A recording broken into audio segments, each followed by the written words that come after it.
Right, thank you for joining in tonight's class, our meditation on love. It's the 12th of April, 2022, and how do we meditate on love when we don't feel loving? How do we meditate on love when we don't feel loving? So there's different ways that we can do this. We can use lines of reasoning to help us to get into it. We can use lines of reasoning. So these are coming from my past in Tibetan Buddhism. They're not my teachings, they're from Tibetan Buddhism. One definition of love is the wish for others or self to be happy. Now, people often have a problem with wishing for self to be happy, feel that like it's ego, selfish, self-centered, but it's not. Wishing for ourselves to be happy is what we do morning, noon, and night. We wish for ourselves to be happy. It's our natural underlying state, base wish. If we wish for ourselves to be happy at the expense of somebody else, that's different. That's selfishness. But if we're not doing something, if we're doing something to make ourselves happy, not to anyone's detriment, it's not selfish. It's just self-kindness. So we always include ourselves. If we're wishing for everyone to be happy, we must remember that that includes us.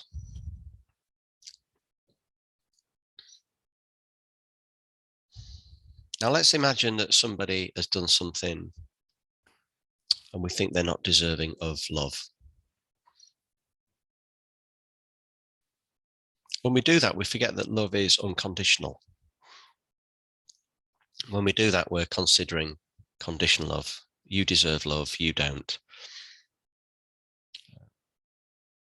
And we split everyone into camps. There's 3 camps we split people into. There's people we are indifferent to, people we are attached to, and people we're averse to. So we're averse to some people who've annoyed us, not done things we want, done things we don't want. Indifference, that's most people. We pass in our car, we pass as we walk, we see on the TV, we're indifferent to most people. Sadly, that's just the way we are. And then attachment.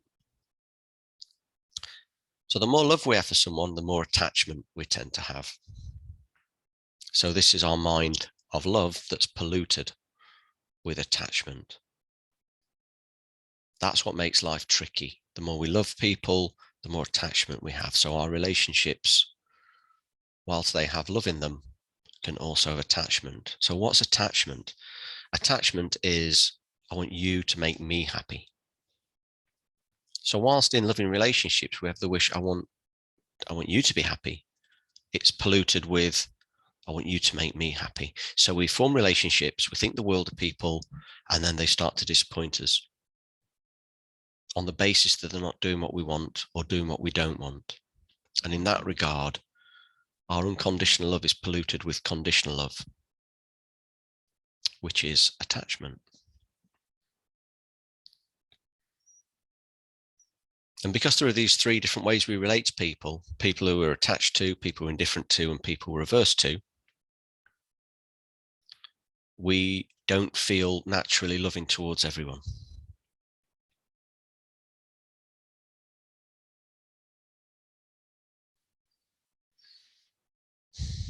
Now we can think that people who we are averse to, we may very well have been quite attached to them in the past. So people who are our enemies, if you like, people we're averse to, they may have been our friends. Some people who are now our friends may have been people we were averse to. People we're now indifferent to may have been close friends. People we're indifferent to may now be people we're averse to. So we can see that the person jumps from one of these 3 camps to the other very easily in our mind. Our minds are fickle. We don't put people in those camps very often in relation to how they are with other people, but how they are with us.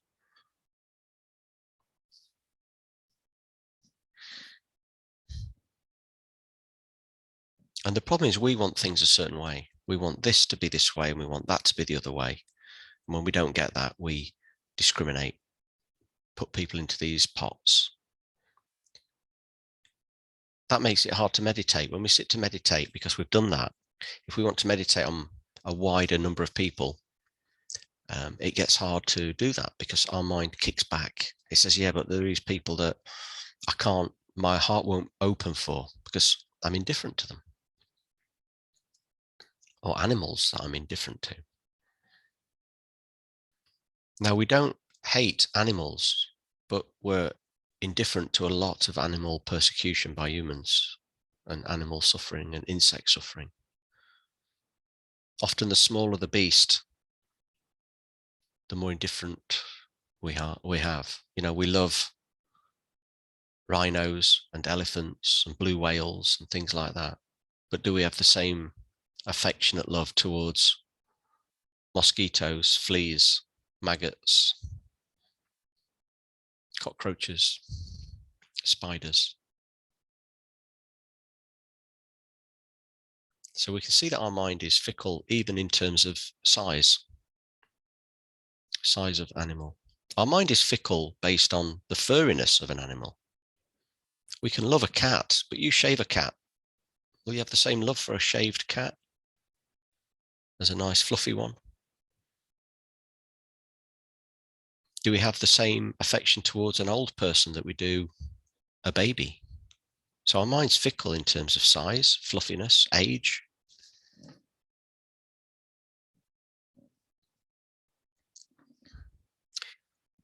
By thinking like this, we can see that the categories we put people in are just fickle. They're not a basis for not loving people. They're our own fickle projections. That's all. And if we take our own fickle projections less seriously, then we have more space to open our heart towards more and more people.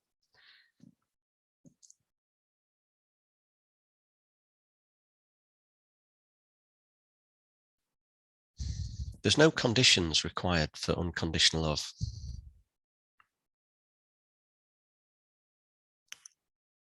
We want to be loved unconditionally.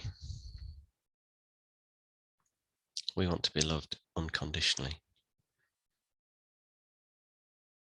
We don't want people to love us because we've said what they want to hear. We don't want people to love us because we're a certain size, because we have a certain amount of hair or lack of hair, or support this team, or have these political views, or give us loads of attention. Give them loads of attention. We want to be loved because we exist, because we are. We want to be loved because we are.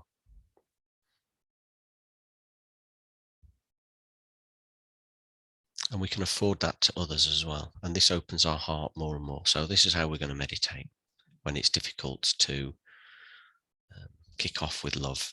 We can apply some lines of reasoning that basically give less credence to our own discriminations because they're fickle.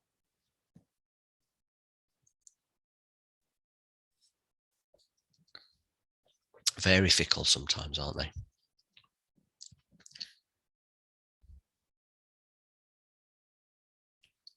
Okay. Right. So we're going to do the body relaxation and the breathing meditation, and then we're going to do meditation on love.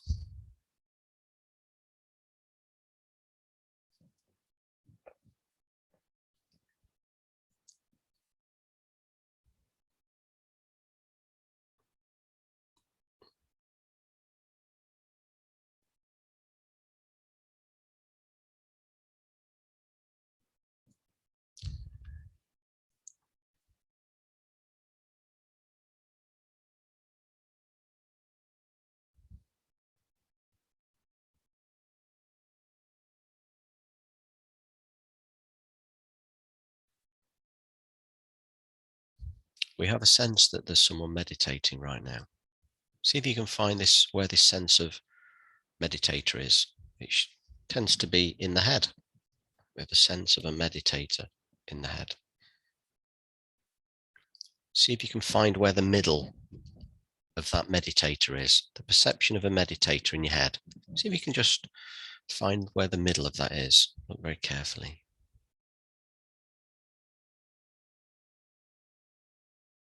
And the middle of that. And see if there's a sense of a self in the middle of that middle.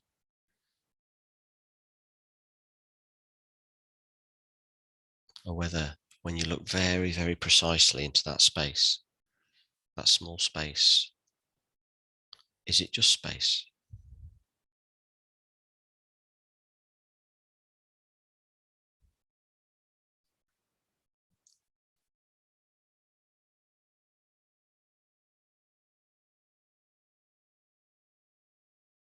There's no rainbow in the sky when we go up there. There never was. There's no meditator inside this head. There never was. But both appear. The rainbow in the sky and the perception of a meditator. Please now bring your awareness to your thoughts. Keep breathing nice and relaxed. Allow thoughts to come and go.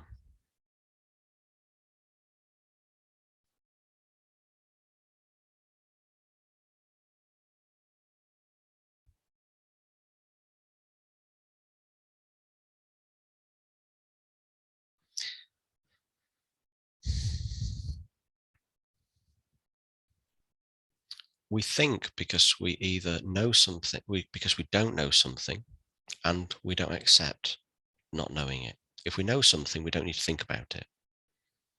If we don't know something and we don't care that we don't know, we don't need to think about it. Give yourself permission to not work things out. Give yourself permission to just not know. See if your thoughts slow down a little bit. So from your heart, give yourself deep permission to just be a being that doesn't know, doesn't need to know at the moment. Nothing to figure out.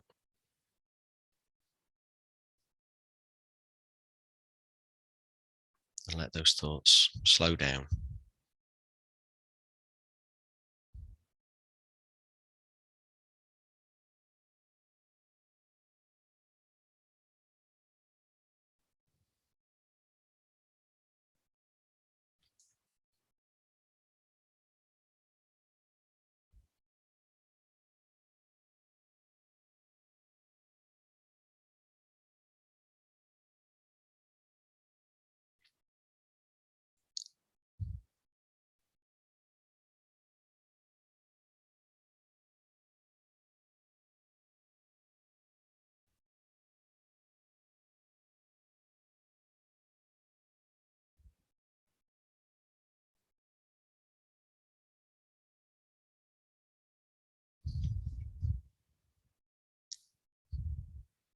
Now bring your awareness into your body. Allow yourself to feel your feelings if you can, if they're available to you. If they're not, don't worry. We often have some dissociation from feelings as a way to cope as a child, and it can carry through into adulthood. And meditation dissolves that blockage over time.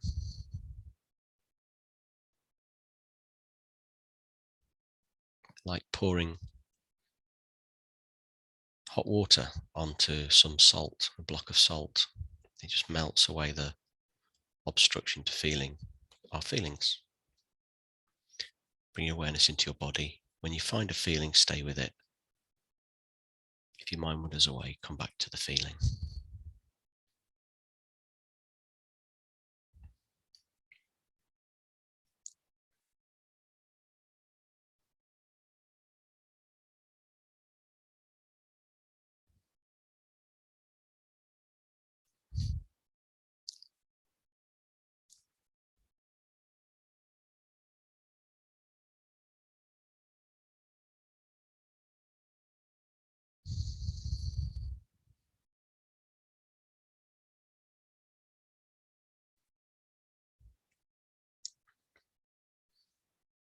If it's difficult, because the emotion is difficult to experience, then We have to be brave. We have to keep bringing our mind back, keep breathing, come back to the feeling, giving it unconditional love. You know, if somebody said to us, you mustn't feel this, or you're bad for feeling this or that, we can't help what we feel. We can give ourselves this kind of love. We say it to ourselves, oh, it's not right that I'm feeling this, or I'm bad for feeling that.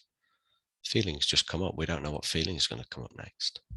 Can't book one in for 2 hours time. So we should let go of putting pressure on ourselves to feel this or feel that. Can't book in a feeling for tomorrow. This is a real deep basis for self-compassion, because we don't know what pain is going to come up in the form of a feeling, and we can have deep compassion for ourselves for being at the mercy of the future.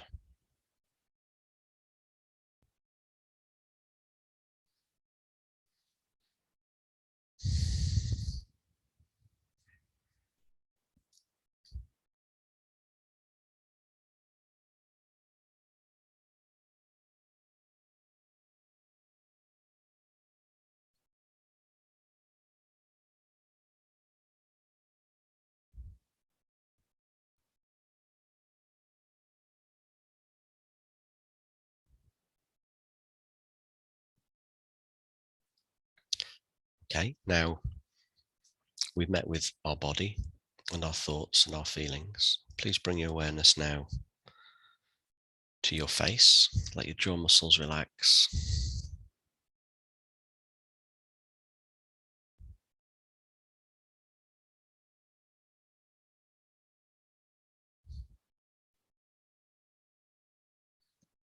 Let the space between your eyebrows relax.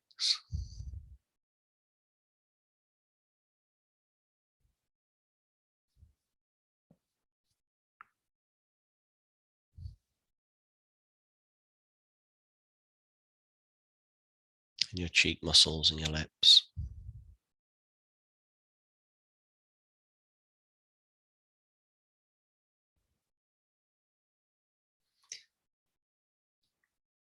Now, this body is a temporary vessel. We're going to relax it, but before we do, imagine that you now know that you're going to be leaving this body. Sincerely imagine that your time in this body has come to an end. And see how you feel. We'll do this for the next 20 or 30 seconds.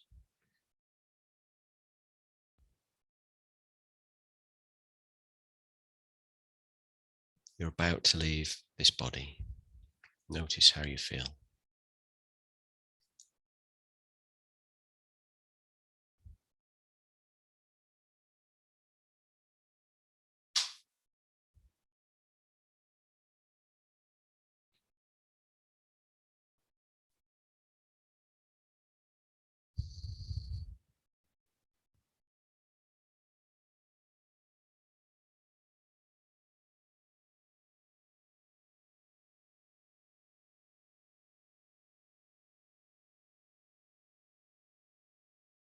We're like a hermit crab, because this shell of ours is temporary. And we will leave it. I will be leaving this body. My mind will be leaving this body at some point. Yours will be leaving yours.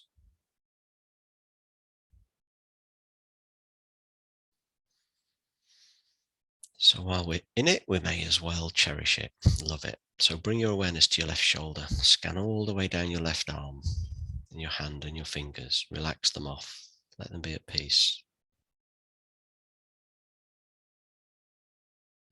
Our body often doesn't accept the moment because it's tense to be in the moment. This is part of mindfulness of the moment, being in the now, letting the body accept the now. If it's tense, it's not accepting the now. Bring your awareness to your right shoulder. Scan down. Relax off. This moment is acceptable. This moment is all there is.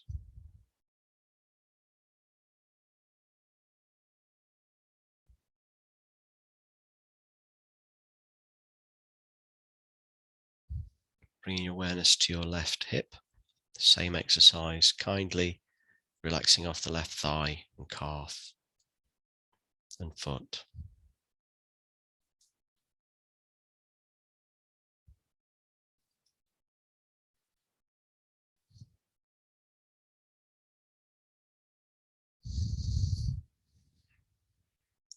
And now from the right hip down.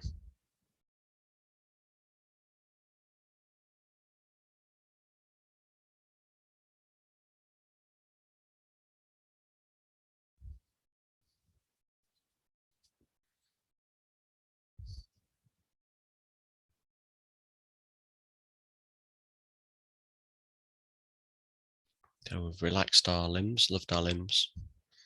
Now bring your awareness to your shoulders and your neck.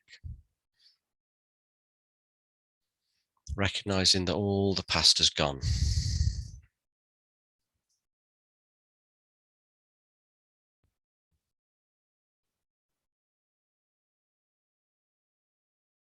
We don't need to worry about the past, it's gone. We don't need to worry about the future. We don't know what it's going to be. And it's never what we think it's going to be. Dwell in this moment. Allow your shoulders and your neck to accept this moment.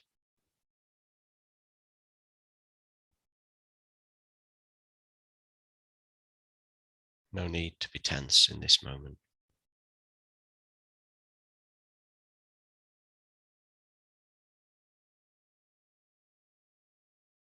Now we bring our awareness into our body cavity. Imagine black smoke swirling around inside of your body.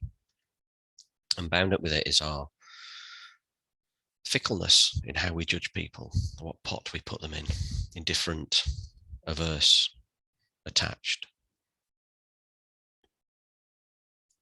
It's not reliable. It's not true. So we imagine that this part of our mind is bound up in this black smoke, and with 3 nice, steady, deep, long out breaths, we visualize the black smoke and the fickleness that stops our heart opening with love. This fickleness and this black smoke billowing into the distance.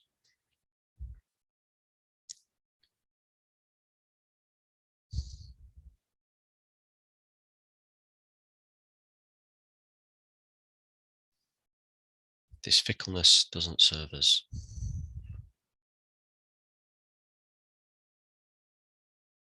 We think the fickleness serves us because we think it's protecting us. We're keeping people near us who we think bring us happiness, keeping people away from us who we think bring us unhappiness. We're indifferent to people who we think have no benefit to us, to put it crudely. And everyone has benefit to us because they're a source of our love. They're an object of our love. Sorry. They're an object of our love.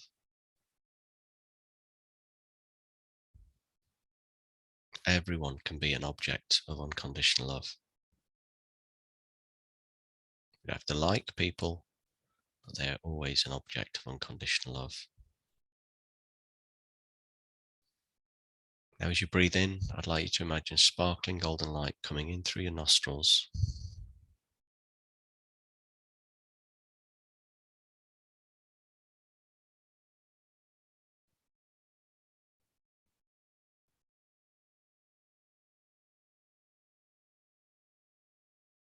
And bound up in it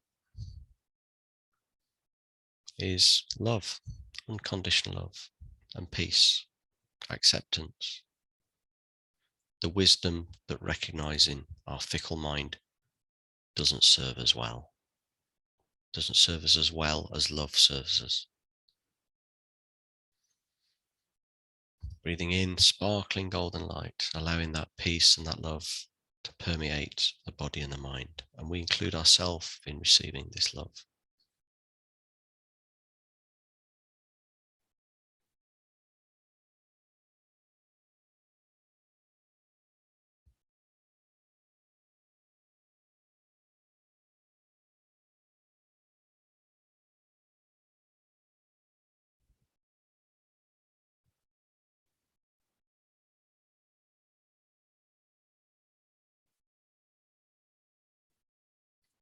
Imagine this love and this peace permeates your body, your mind.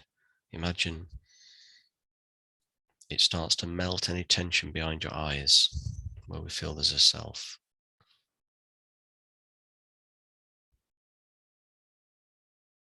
Imagine it melts any tension in the heart center where we fear damage to this self. It melts any tension in the heart and behind the eyes.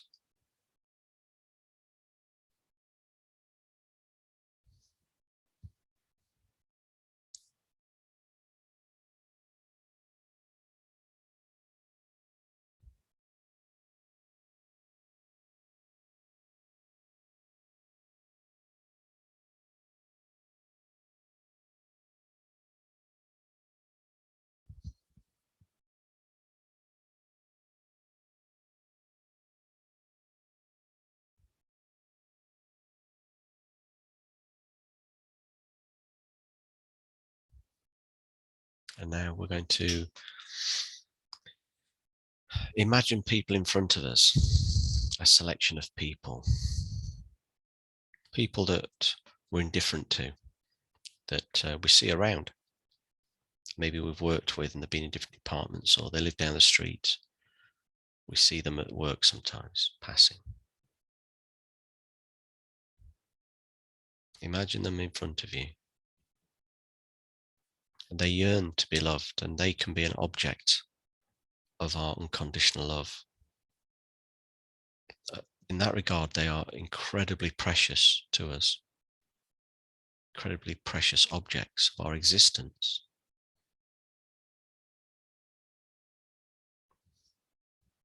We just purely wish for them to be happy. They want to be happy. They have a right to be happy. And our fickleness doesn't need to come into it. Allow them to be an object of your love, to open your heart.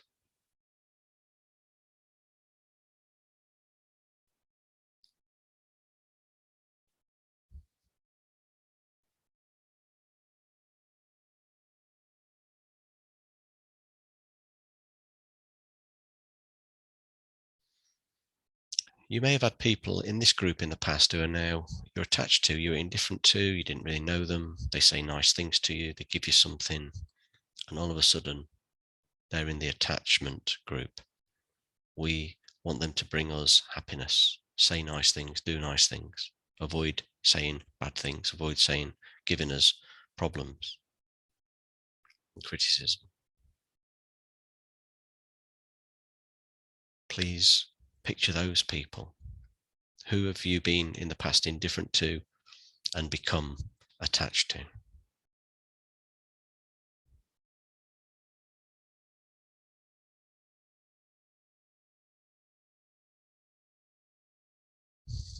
Maybe a neighbor, maybe a friend, maybe a colleague at work. So if they're attachment, there's love there. Who have we been indifferent to and we get to know and we love them?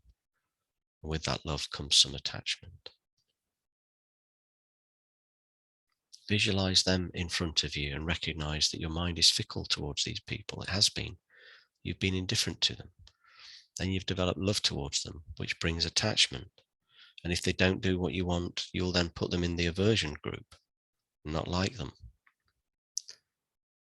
In recognizing this fickleness, we just move it to one side because our mind is divisive. And we just allow ourselves to love them because they exist. And unconditional love needs no conditions. Picture these people that you've got some attachment to, that you want them to make you happy, and just give them wholeheartedly some love. Allow your heart to open. Imagine golden light comes from your heart to theirs, unconditional love, just for them to be happy.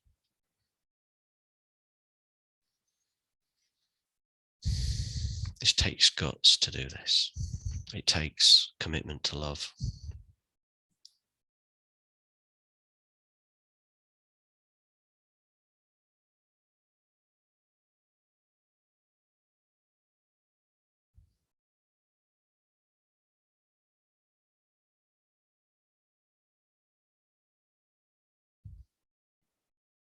If it's a partner, if it's a child, if it's a sibling, if it's a neighbor, if it's a boss, whatever, just go with it. Love the heck out of them. Wish for them to be so happy.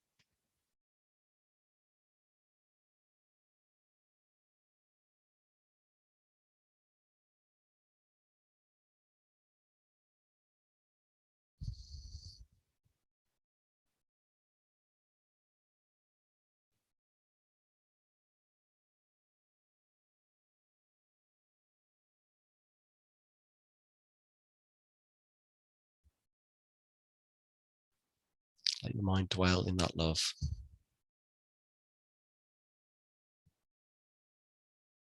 Let that love be your experience right now, however small or large.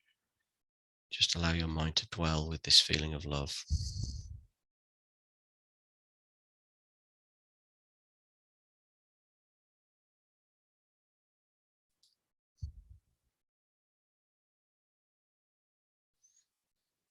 And now let's imagine people who you've developed some aversion towards. Maybe they've upset you, hurt you, let you down, not being the kind of person you thought they were originally. So this is hard, this one. So with the love that we've already created, we can understand that previously they were in the attachment group, but they didn't come up to our wishes, and therefore they're now in the aversion group. We can see again how we may have valid reasons to protect ourselves. That's a separate issue. This is an exercise in love, not being with someone in the same room, not necessarily even having them in our life, but we can love them dearly because unconditional love has no conditions, no conditions of performance towards us. This is pure love. We don't need to like them. We can love them from the bottom of our heart because we want them to be happy. This is bold and brave meditation. So picture people who you've developed aversion towards and just try to love them. Open your heart to them. Maybe next week they'll change, say nice things to you, and they're back in the other group again. Allow your unconditional love to function. This is about opening your heart.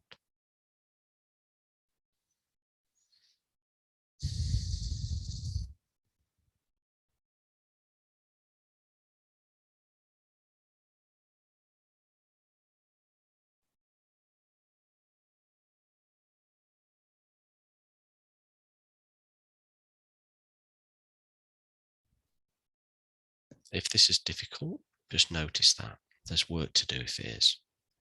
Good work, loving work. If it's happening, stay with it. It's healing. It's deeply healing if we can develop love towards people who've hurt us.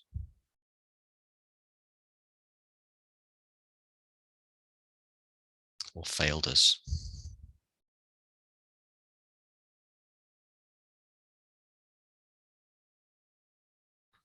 We don't condone, we don't need to like, but we can love deeply.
Okay, before we come out of meditation, we can celebrate, congratulate ourselves for even trying this. This was a really challenging meditation. It melts away our indifference, our attachment, our aversion. Big deal, this meditation. It can take time, but it opens our heart, doesn't drag us down with the fickleness of our mind. It's that love that rises above everyday life. That love that rises above everyday life. This is a love that is holy, if you like, pure, profound. And it's in all of us, inexhaustibly in all of us. It's what we are. So just give yourself a little bit of time, even if you just did okay in this for a little bit. Just allow yourself to celebrate. A moment of unconditional love is an incredibly profound experience.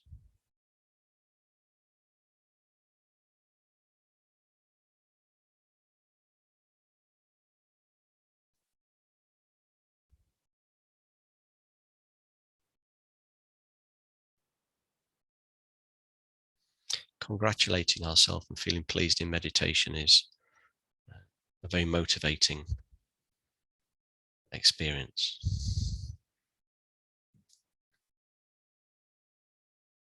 So if you've had a bad day, if you've had a difficult day, if you feel like you haven't achieved anything, if you've held unconditional love for a moment in your mind in meditation today, then my goodness, you've had an amazingly profound day. Very good day. Something to feel good about. And if you haven't, well, at least you've shown up and tried, which in itself is very virtuous and kind-hearted. Okay, thank you for joining in. Allow your eyes to open when it feels comfortable to do so.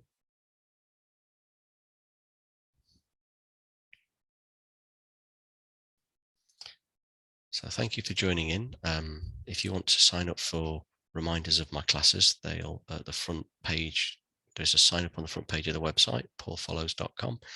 And if you want to listen to more meditations like this, then you can find them at my YouTube channel, Paul Follows Meditations. Okay, thank you.